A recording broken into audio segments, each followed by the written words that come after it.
So that is how tapas works.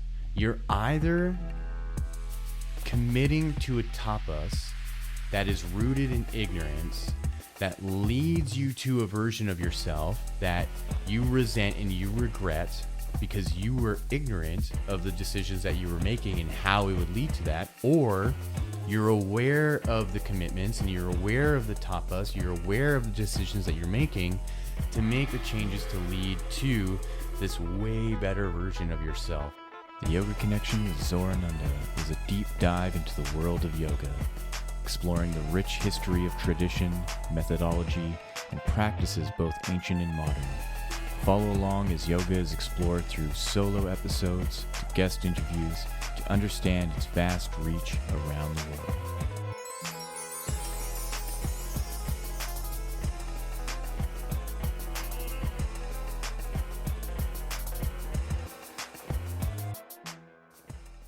Hello and welcome to the Yoga Connection. My name is Zorananda, and today we're diving into another solo episode to look at and examine the next niyama. So, over the last couple of months or so, I've been diving into Ashtanga yoga, the 8-limb path. And I started with the yamas and went into the niyamas, and now I'm in the third niyama, which is tapas. And today we're not only going to talk about tapas and what that means, I'm also going to weave in the concepts of karma and dharma because they all kind of play along with each other. Before I get into that, I'd like to do a little recap on the yamas and niyamas, just in the sense of how they all kind of interplay with each other and intermingle. That usually when you're looking at one of the yamas and niyamas, you can derive some of the others from it. So for example, you're looking at ahimsa, non-harm. You can derive satya, truthfulness, from it because when you are exercising non-harm, you're also needing to be honest with yourself because you need to look at to what degree you actually cause harm to yourself or to others. And so if you are taking on the practice of ahimsa and you're saying, I want to really limit how much harm, on the outside, it could look like you're doing a really good job. But internally, you could still be harming yourself emotionally or mentally or psychologically by how you talk to yourself, how you think about things. And so there is this element of truthfulness that you want to be honest with your approach and how you're doing these things.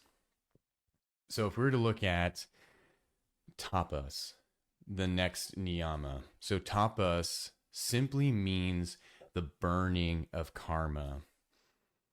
And it also associates with commitment and devotion. So when you go into India and you look at the sadhus and you look at the rishis, you may see some of them doing something kind of weird.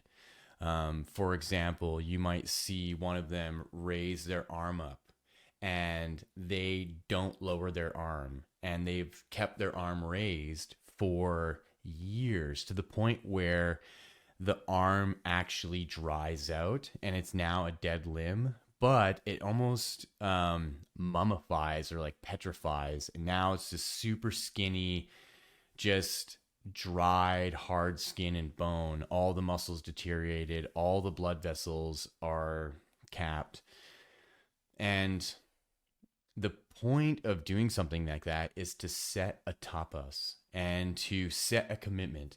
And so usually you'll see these videos online. I'm sure you can Google them and YouTube them and see interviews with these kind of sadhus, and they're asked, why do they do this? And it's their devotion to God. They say, you know what, in this life, I have to do something so dramatic and I have to prove to God that I am worthy, and this is my way of showing it.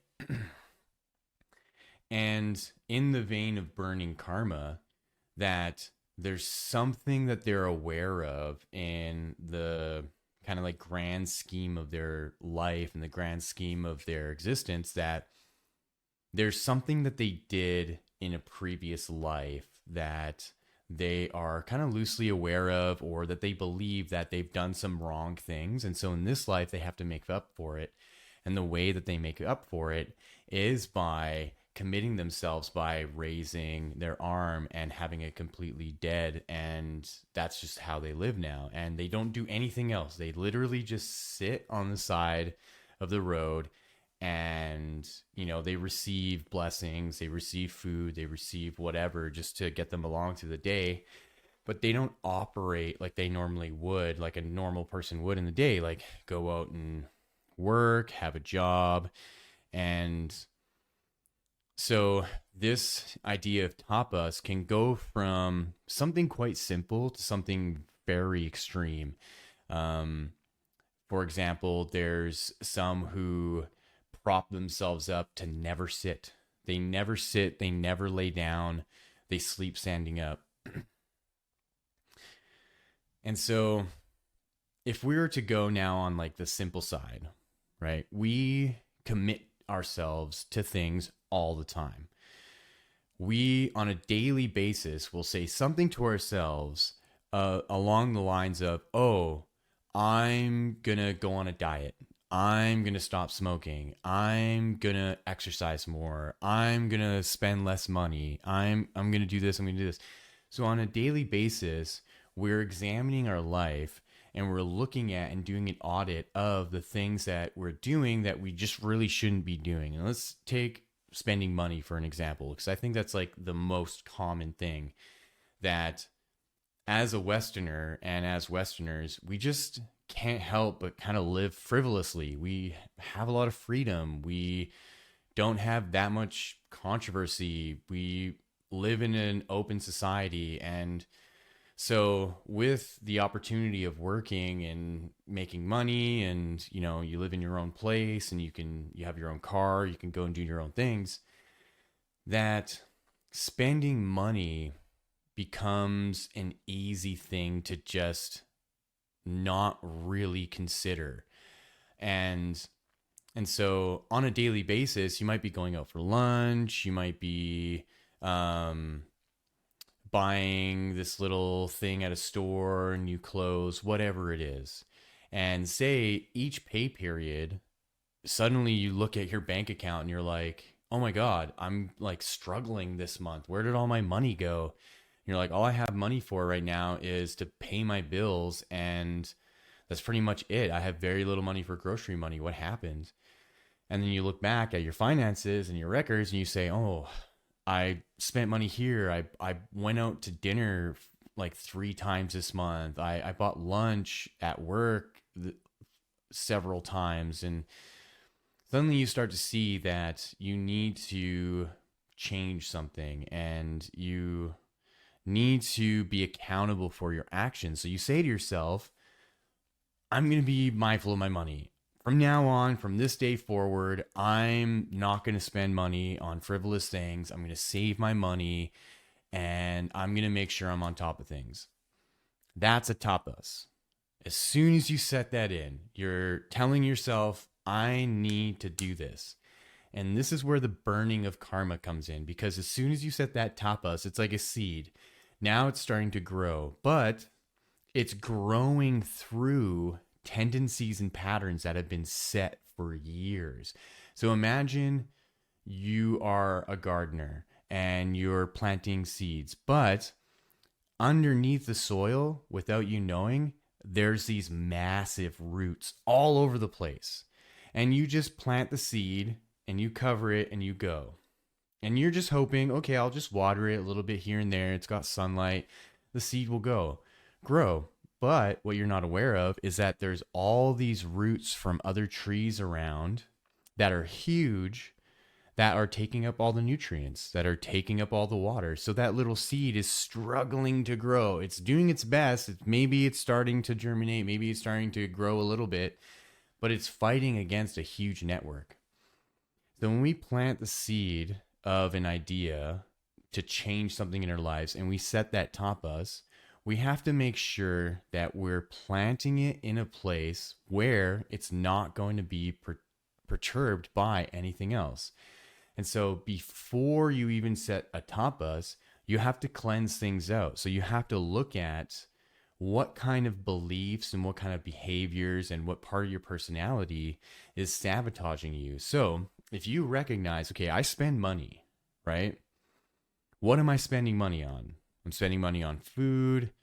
I'm buying little knickknacks here and there. I'm ordering things off Amazon.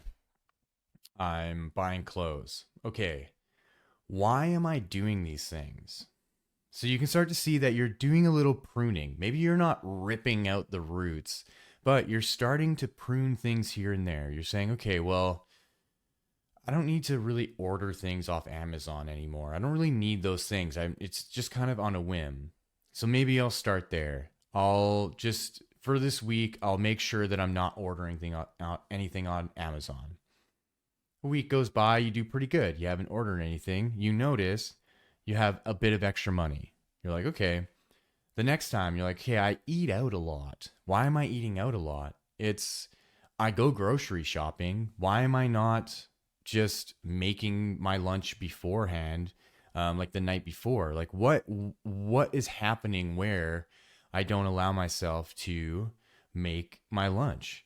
And so when you start to do this audit and you start to clean things out, you can prepare yourself for the tapas of the official, okay, now I'm no longer spending money frivolously, and I'm going to save. You've done enough pruning along the way that once you plant that seed of that tapas, it will grow without being sabotaged. Because what's going to happen is if you don't do that cleaning and you don't do that pruning, and on a whim, you're just like, I need to save money. Starting today, I'm not spending anything anymore. The very next day, you're going to spend money. I guarantee it. Because that seed has been planted, overshadowed by all those tendencies. So then the next day will come and lunchtime will come and you'll hear a coworker going, oh, I'm going out for here for lunch. And that habit and that addiction, that tendency is just going to overtake that tapas. And you're going to go, oh, well, I have a little bit of money I can spend. I can go. And then you're going to do that again 4 days in a row and all that money is gone. So this is why Ashtanga yoga is a system. This is why yoga is a system. And it's not just something that you can cherry pick and be like, I'm just going to use this one thing and that's going to actually just solve everything. You need to actually go through the whole program and you need to actually adopt many different forms of the yoga practice to actually get to reforming your system and organizing the way that you do things within your mind and out into the world before any significant change can actually happen. And so now really taking on tapas as an exercise and as a practice shows results that not having tapas won't ever show. And it's an interesting paradox because you think that if you were to just go to a yoga studio and go to a yoga class and you go once or twice a week, that, you know, after 6 months, you're going to see a difference. You know, the exercise is actually going to do something. But when you implement not only a physical experience, but also psychological, emotional, and like soulful experiences all together in that package, the kind of results that you're going to see are going to be tenfold or more than just having just the one part of the yoga practice. And so, like I said at the beginning, starting simple, then growing into more complex tapas. So using the tapas to address something simple that's just personal in your life that doesn't have to really include anything too challenging, you're starting to set the stage for the level of commitment that you can handle. And that's really what the development is about. How can you grow into having the capacity to handle a large scale commitment and have the energy for it, have the wherewithal for it, have the state of mind for it, so that it doesn't crush you, because that's what ends up happening with a lot of tapas that we set for ourselves. Say, for example, going on a diet. Um, there's many cases, like I've had people in my life and friends, like even for myself, that when it comes to food and eating, there's something very potent about how difficult it is to stay on track. And especially when it comes to losing weight and wanting to look a particular way, that when you set the tapas for starting today, I'm not eating this, or this, say if it's sugar, say if it's trans fats, say if it's whatever, right? Fast food, junk food, that if you've been doing this for decades, right? From childhood, all the sugar that we ate when we were kids, all the chips, all the soda and the pop and the candy and the cookies and you name it, cake, that over decades of doing this, you're going up against so many years of patterning and such a deep groove that's set in our brains, literally deep psychological, neurological grooves that are embedded within our brain, that when you start to say no to these things, the confrontation that comes up is very stark. And so you want to be able to build up to the inner strength to say no to something that you can actually depend on, that you can depend on yourself, that you can say no and you have the strength to do these things and you feel good about it, especially with diet, especially with food and overeating, that when you set that commitment of saying to yourself, I'm not eating these foods anymore, this is day one, that the burning of karma is that all the past actions, all the past tendencies start to get eliminated, and you start to burn away all of the tendencies, and that groove that's just so set in, you start to actually unravel all of that to make way for a new track, to make way for a new tendency and a new groove of saying no. That's really the biggest thing. How well can you say no to yourself? How well can you look at something that is an addiction or a habit in your life and you can say no to it and feel good about it, rather than feel guilty about it? Because I think that's like the biggest thing with a lot of our vices, is that we say no out of guilt. Like, oh, I shouldn't be doing this. Why am I doing this all the time? I can't do this. No, I can't. But then a day later, you feel guilty because you're going up against everything that you've built up for yourself for who you think you are. And the next level of that is when you start to make changes and you start to set the tapas, and say you've been successful for a week. You've said no for a week, right? Then the universe happily comes to test you. And say if it's with food, say if it's with smoking, say if it's with drinking, whatever it is. You have that one person that comes into your life, and you're at an event or you're with family or you're somewhere, and they go, oh, why don't you have some of this? And you're like, no, I've been on a roll for a week and I just can't do that. And they go, oh, come on, man. Like, you need to celebrate. You've done a week. Like, it's all good, man. Like, you can just say no to it again. What do you do? Because there's this convoluted sense and this like cognitive dissonance that suddenly plays out, that if you say no, are you saying no to that person or are you saying no to the substance? Because if you say no to the person, they might take it personally and think of it as an attack on your friendship. So if you say no to the substance, then is it equally you not caring about that person because they say yes to the substance? You see how confusing it can get? And so in the moment, you have to try to reconcile all this. And suddenly you just give in and you go, oh, you know what? It's not going to hurt. I'll smoke a little bit of that joint, like I'll just have one beer, I'll just have like one piece of cake. Tapas over. It's done. And the burning of karma, you've snuffed out the flame and you have to start over again. And it's from that guilt, from that moment that you said no to the beginning, but you felt guilty, that then it carries through and you say yes, and now you feel guilty again. And so you've created this cycle, and the cycle has been going on all the time.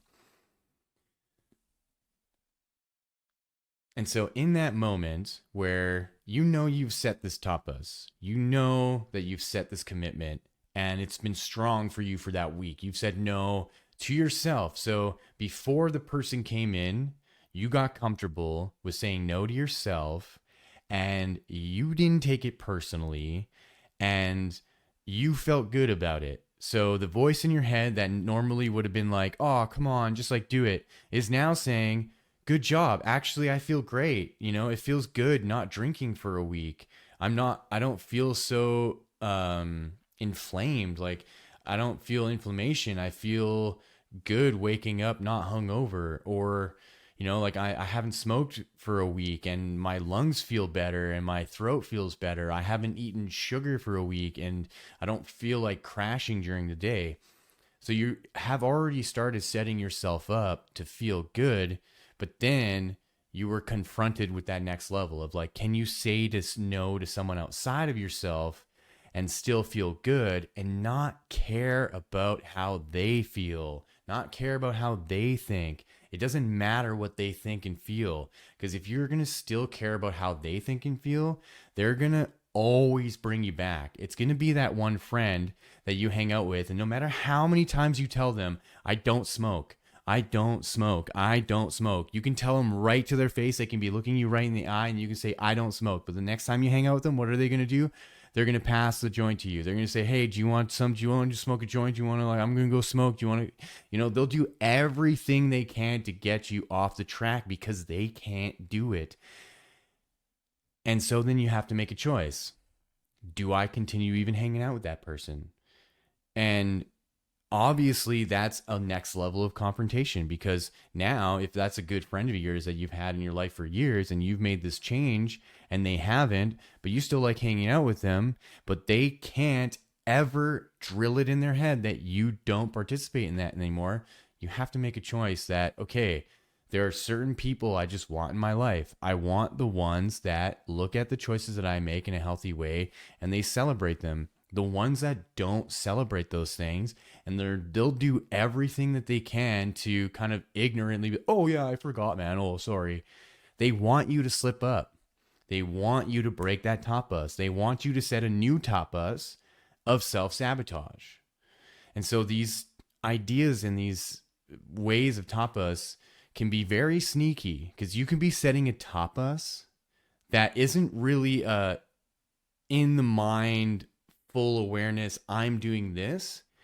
It can be just in the back operating, where you are setting commitments that show up later in your life, right? So when I teach my yoga classes, I'll say this to my students, right?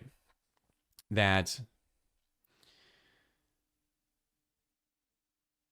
in our day-to-day life, we have a choice, because change is always going to happen. No matter what you think, no matter how you feel about it, you are going to change. Change for the better or change for the worse. You can be ignorant about it or you can be aware of it. So it's a choice in the moment. Do you choose to live a life where you will become someone that you regret? And it's by all the decisions that lead up to it. And if you're ignorant to the effects that the decisions have, where suddenly in 10, 15, 20 years, you wake up and your health is a wreck, your mind is a wreck, your life is a wreck, and you look around and you say, how the hell did I get here? And it was from all the choices that you've made, ignoring and denying that you will change. Or do you make conscious decisions each day that you're aware that you are going to change? And you are now at the forefront and steering the way that you change.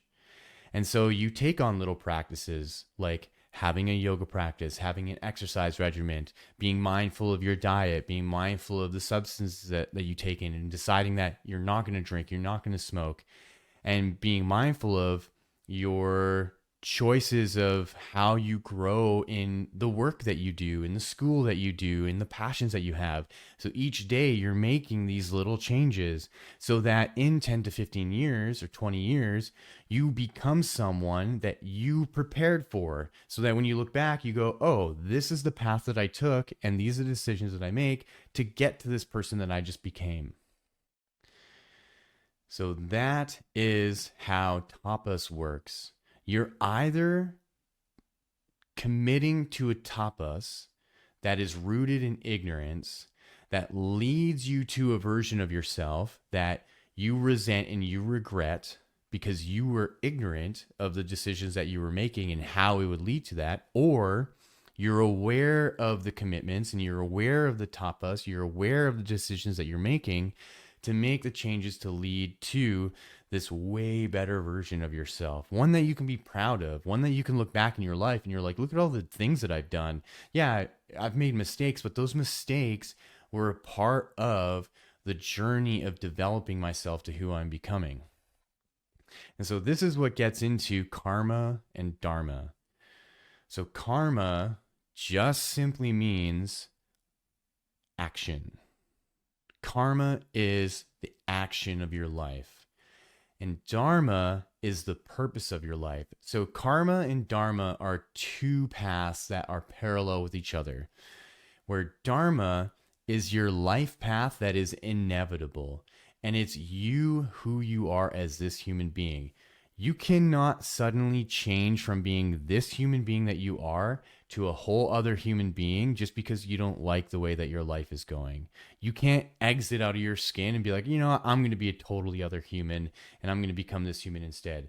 Your dharma is you as the human that you are, and the way that it's begun, the way that it's going, and the way that it ends is the way that it's going to go. Your karma are the actions that help support your dharma. And so think of dharma as the fabric and karma as the needle and thread. Okay?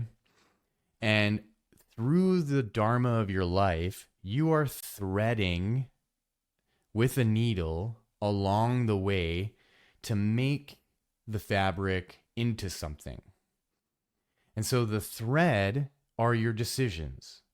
The needle is the karma. The thread is the decision of what kind of choices you're making. So imagine that on that needle, you have a multitude of threads, all different colors. And you can either be completely ignorant of all the kinds of threads that you're putting in, and that can be the decision to smoke, the decision to overeat, the decision to drink alcohol excessively, the decision to be rude to people, the decision to be abusive, the decision to lie and cheat and steal. So you get the idea. And you are threading those into your dharma. And then how your life purpose really shapes is based on those decisions as well. So there is a symbiotic relationship between karma and dharma. And so what yoga speaks to is be mindful of the threads, be mindful of the choices. So when you set the tapas of, I'm not drinking anymore, that also means that you're doing more of something else. If you're not drinking alcohol anymore, you're drinking more water, you're drinking more healthier fluids. You say to yourself, I'm not smoking anymore.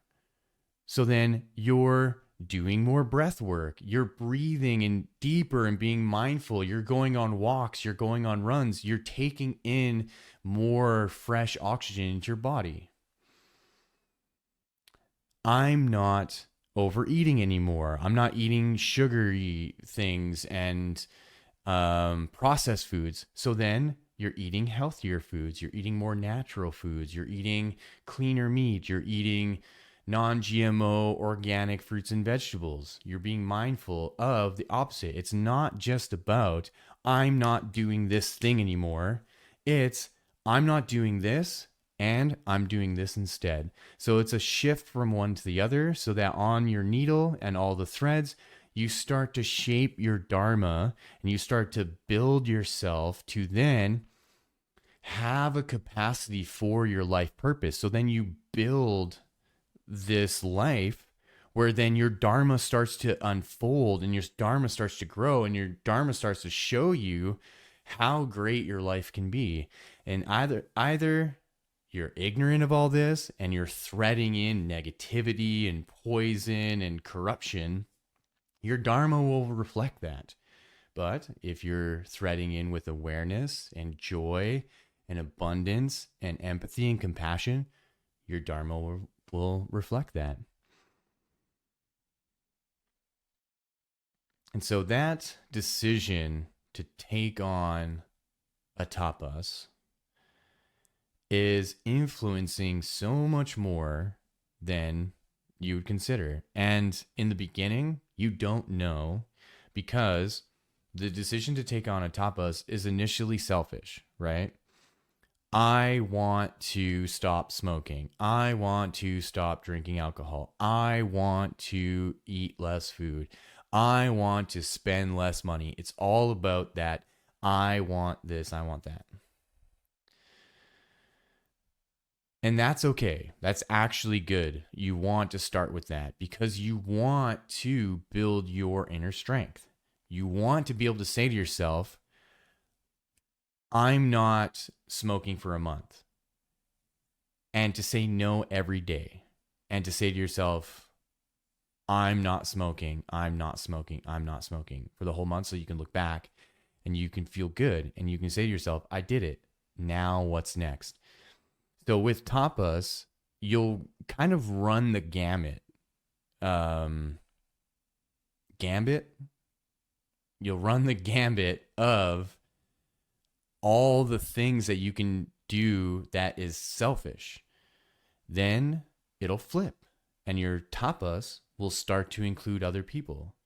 You'll want to make a tapas to help others, right? If it's, I want to take a percentage of the money that I save and donate to these causes. I want to lead a fundraiser. I want to lead a workshop to help people understand the more in-depth processes of yoga. I want to, so then now it's still in that self-empowerment of kind of like a selfish quality, but it's starting to include other people. And this is something that I did. I spent a year not smoking. I'd been a smoker for 25 years, specifically cannabis. I was kind of on and off with tobacco, and over the last like 5 years, I smoked more tobacco than normal. And last year I decided, okay, I'm done. I would take a 1 month break here and there just to prepare myself, because I knew, like I was saying, if you're going to make a very strong decision about stopping something, you want to know what it feels like in short little bursts. So I would take a month off here. I would do it maybe like once or twice a year. And it led to that final moment of, okay, I'm moving out on my own now. I was living with a couple of friends. We were all stoners. I'm going to be moving out. I'm going to start now. And so that when I do move out, I'm now just in my own space and I'm not going to have the temptations. And after a year of doing that, the next level kicked in where, okay, I have another year of not smoking, but this time I want to help others. So I started a Facebook Messenger group called Smoke Free Support. And we just talk about our processes, and we just talk about our journey and where we're at and the temptations and, the quality of our physical health and dreams and life. And it's been really rewarding. So once it starts to go from the selfish side to the selfless side, you really start to see the power of the tapas and how it can really quicken your kind of reputation in what you're doing.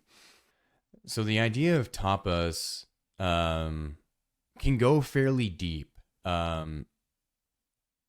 into a more spiritual kind of realm of things, where what we're committing ourselves to is leading us to something, right? It's starting with, I want to do this for myself. It's selfish, and it leads into a selfless, I want to do this for other people.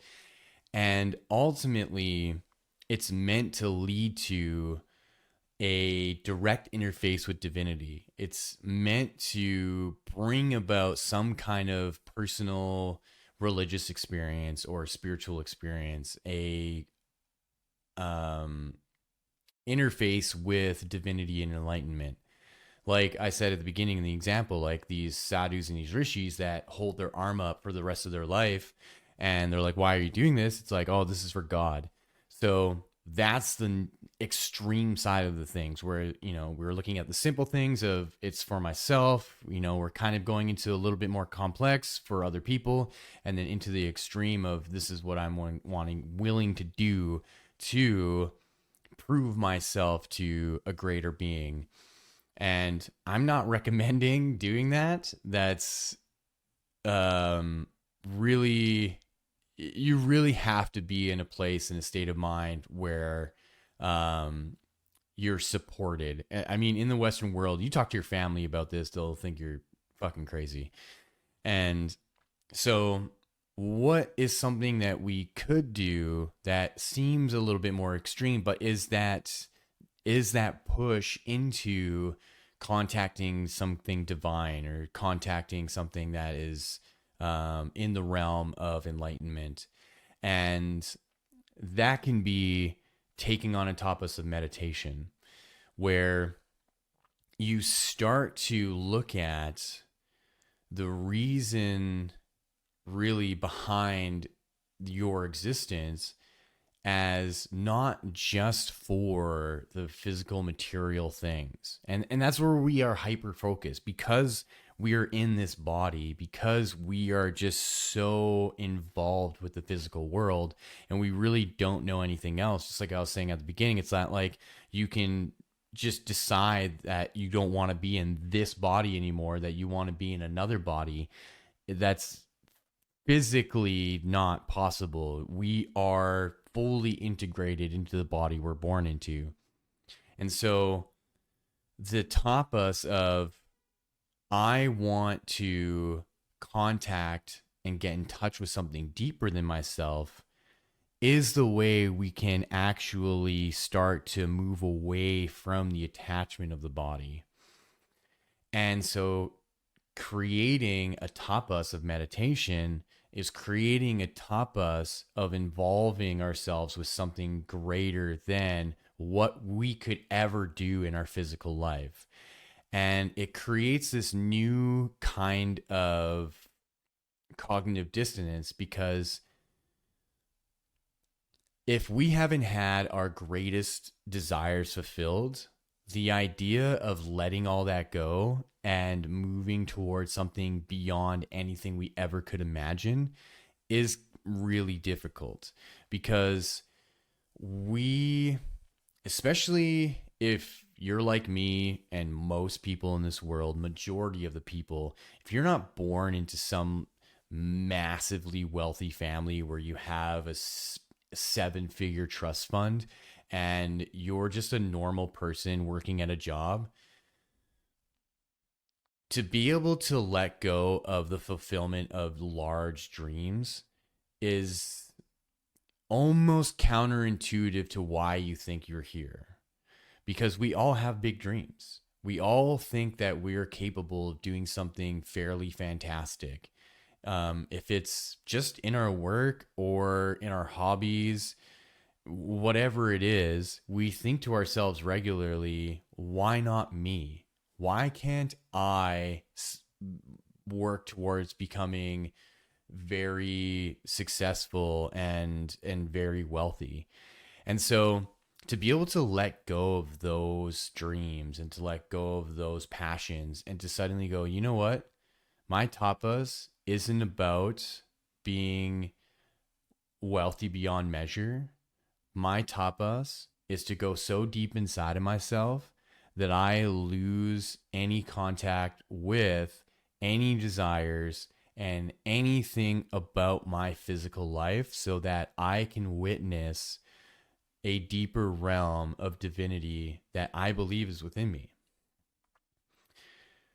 That seed is one of the most potent seeds that you can plant within yourself, because there is no guarantee or expectation of when that seed will actually start to grow and grow into the experience that you're looking for. And the only way to nurture it is not through the typical way of tapas of like, I've got to say no to this and no to this and no to this, no to this. Now it's a tapas of saying yes. It's a tapas of saying, yes, I will wake up and do a practice and meditate. Yes, I will wake up and do a practice and meditate. I will do these mantras. I will do this breath work. I will do this focus. I will do these exercises. Now it's saying yes to something that is in a complete unknown. And I think that's the hardest part about a yoga practice, is because there's no guarantee of results in the inner world. There's a kind of guarantee in the physical realm of it, of like, yeah, if you do a strong physical practice, you will become more flexible and you will become more agile and stronger, and your body will start to change.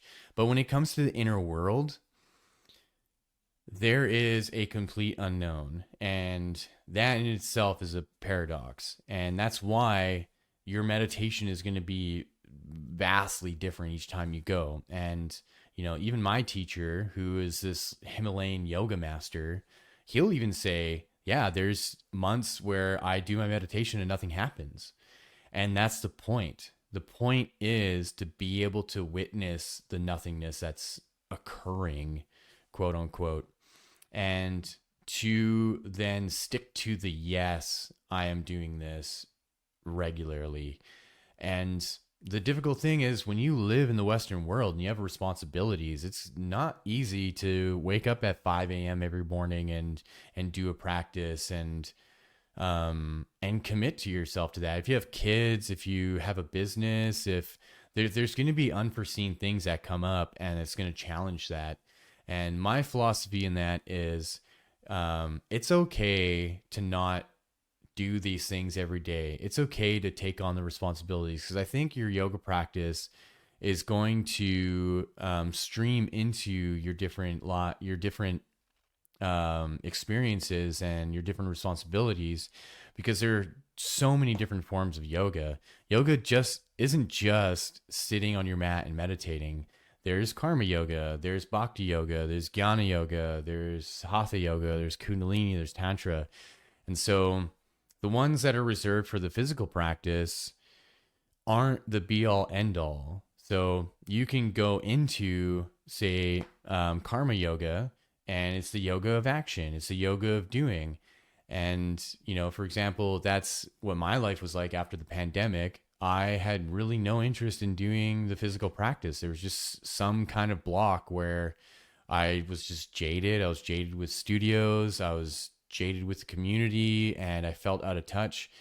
And, you know, when my life totally shifted from one area of work to the next, I realized that what was at play was a form of karma yoga, where then I just had to commit myself to this new area of work that I was going into and watch myself grow to the best of my abilities and just show up selflessly to the best of my abilities and watch what happens. And that is what led me back into my practice.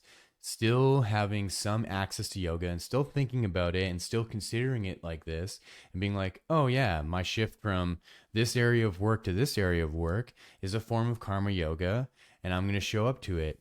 And there is a shift that was made, and it gave me the opportunity to get back into my practice. I wasn't in that much pain anymore from injuries, and there were synchronicities that popped up that allowed me to get back into my practice and get back to teaching and get back to this point here where I can now comfortably advocate for a yoga practice where I couldn't do that in the past.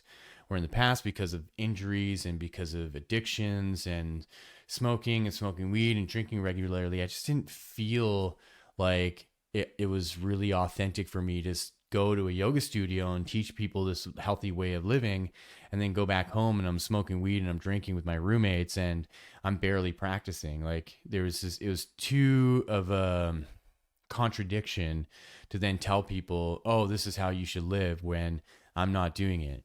And so to recognize that and to have that tapas of karma yoga in my life of like, okay, I'm going to commit myself to this new job and I'm going to do everything that I can to grow in it and to be the best that I can, and watched how that unfurled into, oh, now the CrossFit that I'm doing is helping me strengthen my body. It's correcting issues. I'm kind of getting over my injuries, get back into my yoga practice, have the help from my friend Andrew doing his yearly sunrise challenge, which is going on right now, by the way. He does a 21-day 6 a.m. sunrise challenge through the week. It's a really phenomenal practice. This is what really helped me actually get back into my yoga practice. And it just launched me from there. And that's how the tapas that you set for yourself in that first realm of it being selfish, okay, I'm doing this for myself, how it shifts into, okay, I'm doing this for others. So for my example, setting a kind of tapas of a karma yoga of getting into a new line of work and really investing myself and seeing that as a yoga practice itself, lended to then having Andrew invite me to do the sunrise challenge and getting back into my physical practice and my breath work, and leading then to deciding not to smoke anymore, not to drink anymore. That whole part was a fulfillment of a karma, a fulfillment of a tapas of, I set this tapas to get back into my practice. I used karma yoga first, then I went back into a hatha yoga practice, and it was just for myself that it naturally led to an opportunity to get back into teaching. Now it shifted into, okay, now I'm doing this practice, not just for myself, but doing it for students. And it came at the perfect time where now I'm just about a year into teaching at Oxygen Yoga and Fitness, and it's been phenomenal. I have amazing students who have been practicing with me now for almost a year. And so not only seeing the growth that I've been going through and the changes that have been occurring with my body, but then also seeing the changes that have been occurring with these groups of students and seeing how it really works. And now, this final step of getting back into a tapas of deeper spirituality. Because when I look back at my practice from maybe 10 years ago, say back in like 2015, 2016, the level of practice was far deeper than what I'm doing now, where I would do a solid hour yoga practice with all the pranayama, all the warm-ups, all the peak posturing and sun salutations. And I would come down to seated, and I would meditate for an hour to an hour and a half. And that hour and a half would go by in the blink of an eye. I wouldn't even really recognize that the time went by because of the kind of experience that I was having in the meditation, and the noticeable depth and the noticeable shift into another realm that was occurring. And so when I look at the wave and the journey of my yoga practice, and seeing how I went from this like very great intense peak of practice, falling out of it and building it back up, that it's been built back up to the point where now I can start to explore the meditation part. Now I can start to explore going deeper into it and seeing how I can sustain all these things without having to then cut it off and let go and have to rebuild it up, because it's a rebuild into a greater responsibility. And that's what tapas is really going to do. It's like what I said earlier. Your tapas and your commitment to yourself is going to build a capacity. It's going to allow you to then have greater and greater tapas that you set for yourself, where say that first decision of like, I'm going to go on a diet. I'm going to make sure I fine tune my my eating habits, and I'm going to start exercising. And say you really commit to that, and after 3 to 4 to 5 years, suddenly you look at yourself in the mirror and you're like, I'm the fittest I've ever been. I'm the healthiest I've ever been. Now what do I do with this? The idea to go further is naturally going to come in, and your desire to do competition suddenly, yeah, I want to do like an Olympic weightlifting competition, or I want to do a CrossFit competition. And that's the realm that I'm in now. I've been doing CrossFit for 5 years now. I'm like, hey, now I want to do something with it, and there's some local competitions that I can get into. And how you really see your dharma starts to take shape, and it starts to make sense.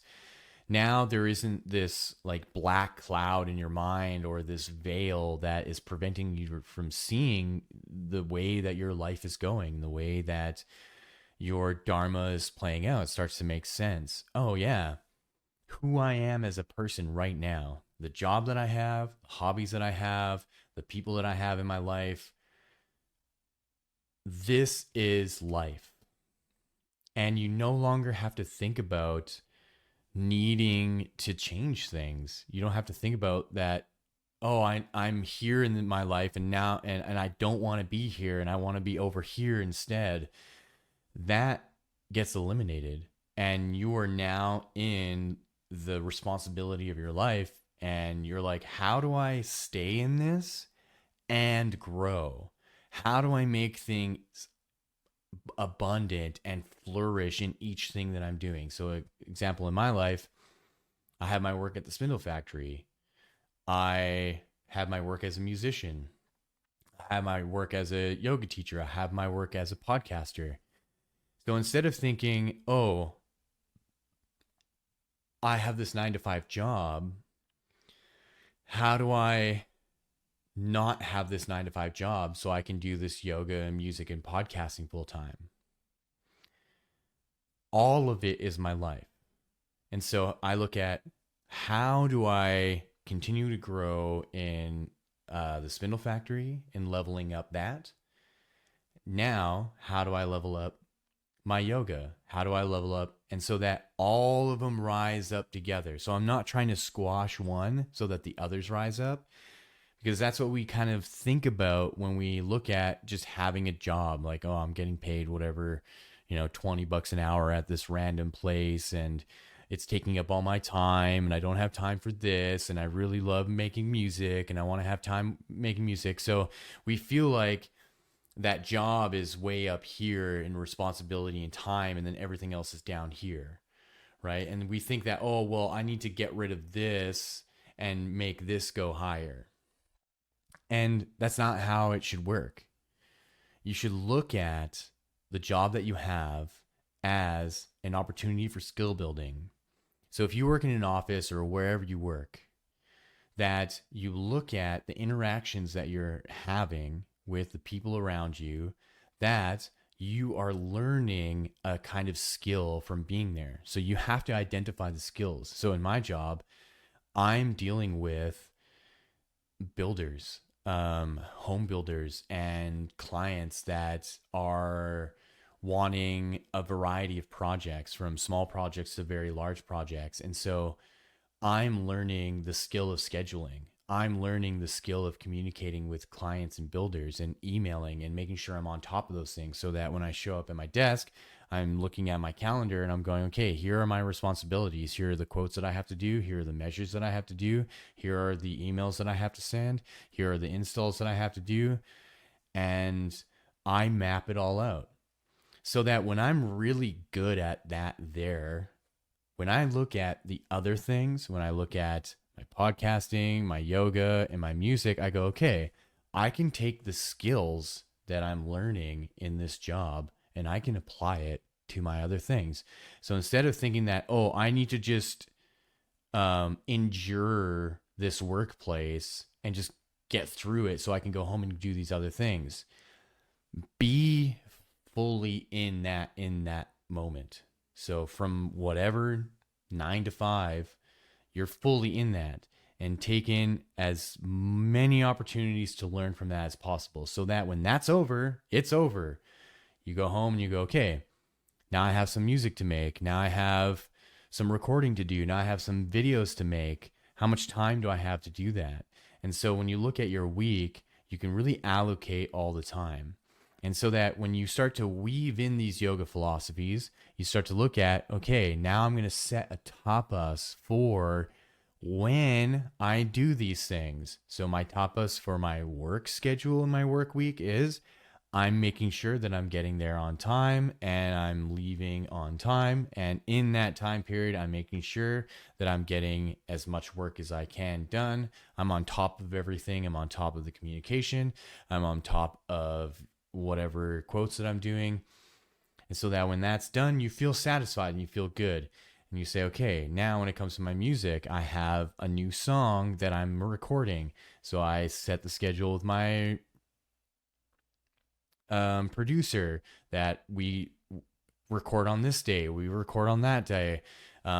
We have conversations about how the things are going. And in that, I spend a little bit of time of writing new stuff and playing around and thinking of new ideas. Okay, now for the podcast, I record once a week. I don't really need to think of the podcast as something that's going to take up so much of my time. So I just have one day a week, let's say Sunday mornings. I can record the hour and it's fairly easy to edit. I can get it all done within a couple hours. That's done with. Okay, now I teach 6 yoga classes a week, Tuesdays and Fridays and Saturdays. I teach 2 back to back each day.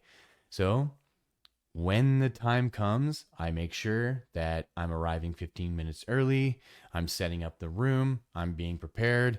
I'm getting people in and I'm doing my task and I'm learning from each thing. So from yoga, I'm learning about time management, that I'm making sure that I'm starting the class on time, I'm ending the class on time, and I'm transitioning for the next class as soon as possible to get people in, and making sure that I start the class on time, I end the class on time, I clean up at the end so that me and the person that is working the front desk can leave at a reasonable time.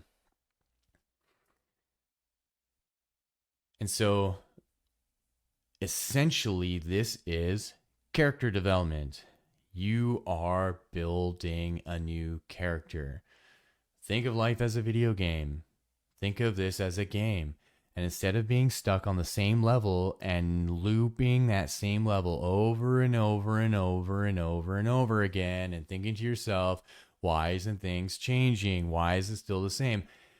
15 years can go by and you're still doing the same thing. You'll wake up one day at 46, 47, 48, and you'll be living in the same place or whatever, the same situation. And you'll finally be like, oh my God, what have I done with my life?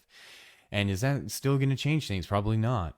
So you have to think of navigating life as a way of character development. So you have to think of, what are the secrets? What are the bosses? What are the things that are going to help me? What are the tools and whatever that are going to help me in this world? And when you really think of it that way, yoga is a set of tools. Yoga is a science. It is a way of understanding the way your body works so that you can maximize its energy potential and output and input. And having the awareness of setting a tapas is going to aid you in ways that you really did not expect, where you are going from ignorantly, naively living your life of just letting things happen and ignoring change and avoiding change, but then inevitably changing into something that you regret, or being at the front line, being aware of your decisions, and making the decisions every day to change into person you fully want to be, and you're ready for it and you're prepared for it. And so you prepare for the person that you change into, and then you see, yes, the decisions that I was making, guided by something greater than myself, led to this version that I am proud of. So I think that's it for today. This was more of a free flow episode. I've been thinking about yoga and these concepts a lot, so it's been pretty easy for me to come up with a flow without really typing it out. That might be different for the last two niyamas. I'll just briefly share what they are. Just have to remember what I did, because that's the thing with these words, because we did Saucha, Santosha, there is Tapas. So the last two are Svadhyaya and Ishvara Pranidhana. So Svadhyaya just means self-study, but I'd like to actually bring in some more resources and to give you an example of what self-study looks like. And Ishvara Pranidhana means surrender to the Lord. So that's like the capstone of all of this, and the most important aspect and the most important niyama. So out of all of 10, so out of all of the yamas and niyamas, Ishvara Pranidhana is the most important. And then after that, we'll start going into the other limbs. So asana, pranayama, pratyahara, dharana, dhyana, samadhi. And that will end the series on Ashtanga yoga. That's several episodes still. And my plan after that is to then dive into the yogas and the different kinds of yoga. So today we talked about karma yoga, which is a big one in my life. That's a pretty predominant yoga that I practice. I think it's like the most natural. And we'll get into that when I kind of go into the introduction for the karmas and how each one of us, we're going to be drawn to a yoga without even knowing it. So a lot of us are actual like yoga practitioners, but we just don't call it yoga.